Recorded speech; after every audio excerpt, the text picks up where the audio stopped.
You see, another kind of Droid Assault is the reason I'm not allowed back in the Verizon store. That's what they get for not letting me delete the not free-to-play version of Tetris from my phone.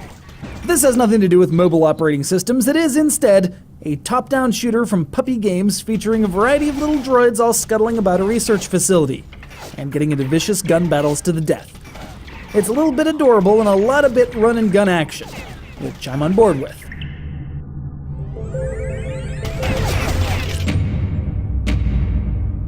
So you start out with just one basic droid with basic movement, no firing capability, no armor, no nothing. Fortunately, you do have the power to broadcast a virus to nearby enemies, thus converting them to your side and claiming their power for your own. Each droid has a strength tier, and if you've got enough transfer points to match your enemy's tier, guess what? They aren't an enemy anymore. That fast-moving glass cannon hoverbot getting you down? Swipe it. Heavily armored quadruped laughing at your damage output? Swipe it. Droid Assault's best strength is its varieties. You go shopping around for the next best bot to assimilate. 50 stages are filled with 48 different flavors of droids, which is like Baskin-Robbins and a half.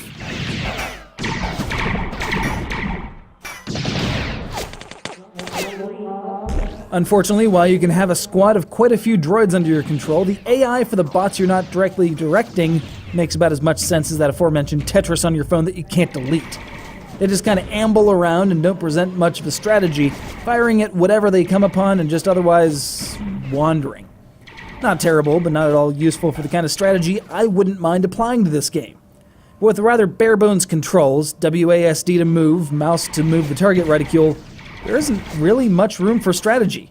Oh, and you can hit the number keys or F to bounce between robots, which usually means whichever one you'd been controlling is now on autopilot in rather dicey territory. Good luck getting that one back alive.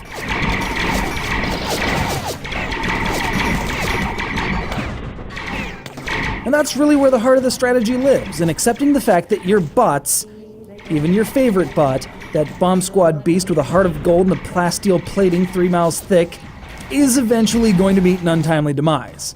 There are health refills, but they're pretty few and far between, and you'll constantly have to conform enemies to your side in order to keep up with attrition.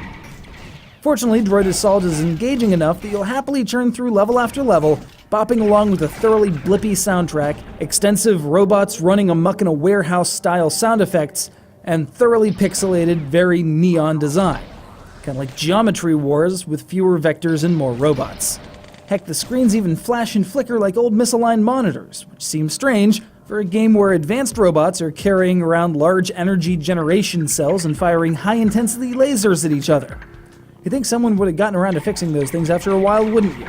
But if you're willing to suspend your disbelief, so far as it involves old-timey monitor screens, Droid Assault will keep you entertained so that you can spread the infection to other meat robots of the human variety. Just like I have. You're welcome.